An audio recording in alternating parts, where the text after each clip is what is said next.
Our first guest oozes glitz and glamour, and Saturday nights wouldn't be the same without her. But for Shirley Ballas, life isn't all sequins and glitter. Here to talk about a cause very close to her heart, please welcome the sensational Shirley Ballas. Shirley, I wasn't going to start with Strictly Questions, but we're going to have to start with a Strictly Question because it was you that brought us the breaking news. It was. You walked into the studio and was like, breaking news, ladies, Voix is out for Blackpool this weekend. And the whole audience just went, oh, because it's a shock. Well, it has just been announced. He did have an injury. She did have an injury last week. But this week it's gotten worse, and the doctor has said absolutely needs to rest it, so now she will get a bye to the following week. Yeah. She's absolutely gutted. I just read her message, and it's very, very, very sad, because the one thing she wanted from the very beginning, I want to make Blackpool, I want to make Blackpool. Yeah. That's what she said every week. That was her dream, that was her goal, and now that'll bypass, so she'll be watching and supporting everyone from home. Oh, bless her.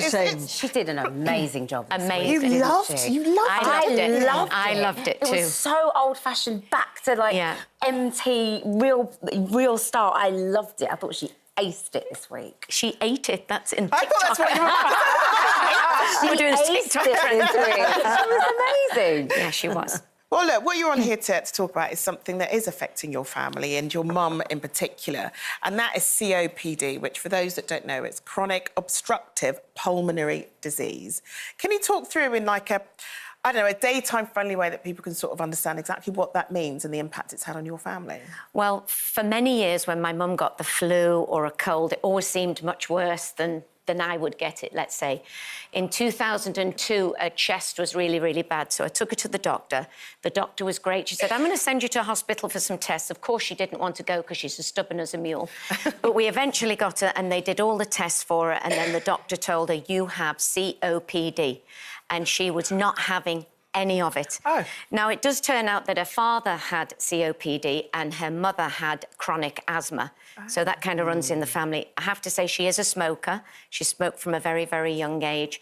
But I feel like now, I can't say I'm her carer because she'll be watching, she'll never speak to me. We care for each other. So I care for her, she cares for me. Yeah. But once or twice, you know, I've seen her when she's choked and when the airways close. So in our lungs, we have all these little hairs going on. Yeah. She doesn't have any hair on her lungs. So if she catches something, she catches it 10 times worse than perhaps I would catch it. So I'm always a little bit nervous that she might get pneumonia. Emotional. She might get ammonia or something might happen in that way. I have little stools around the house. She sits on the stool to put the washing in. She goes up the stairs. She has a little break there. But she still gets up, goes about her daily chores, as she says. I do your washing. It's in your room by 11. Cooking your dinner, so we care for each other. And you're going to Westminster, aren't you, to yes, fight go in the there issue? tomorrow, yes, to try to get funding. I partnered with Sanofi for the Breathe Equal campaign because of my mum.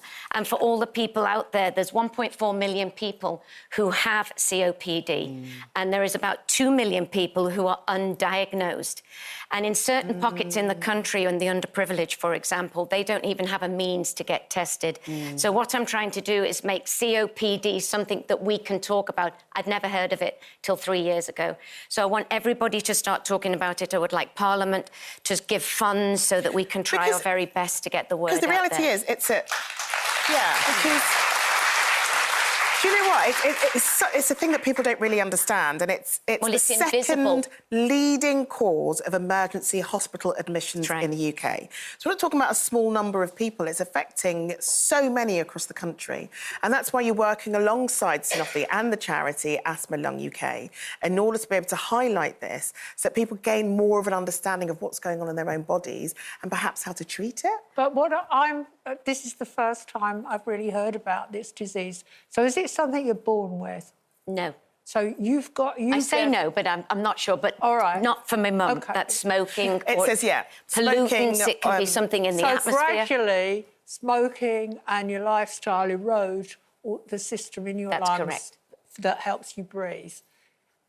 Is there research into can you reverse it? Is it irreversible? It is irreversible. but you can learn to live with it. Yeah. So they teach you, you know, like, for example, the doctor said to my mum, I think it would be well wise, Audrey, at 88, if you didn't smoke anymore. And she basically told him where to get off. So, you know... I love your mum. I'm taking her with me next week to a Sanofi thing where we're going to be talking about this, and she's going to be sharing her view on it. Yeah. Lord help me. But anyway... Developing drugs to help sufferers breathe. How does the drugs work? Well, I think that, as you know, it's something that will happen over time in order, but as you say, it's something that you learn to live with, that you're then able to be able to live alongside in order to be able to maintain It'll never get healthy... better, and some people get worse. I see. And this morning I've had a lot of messages on my inbox because I've been doing some radio. And, you know, 30,000 people die a year of COPD.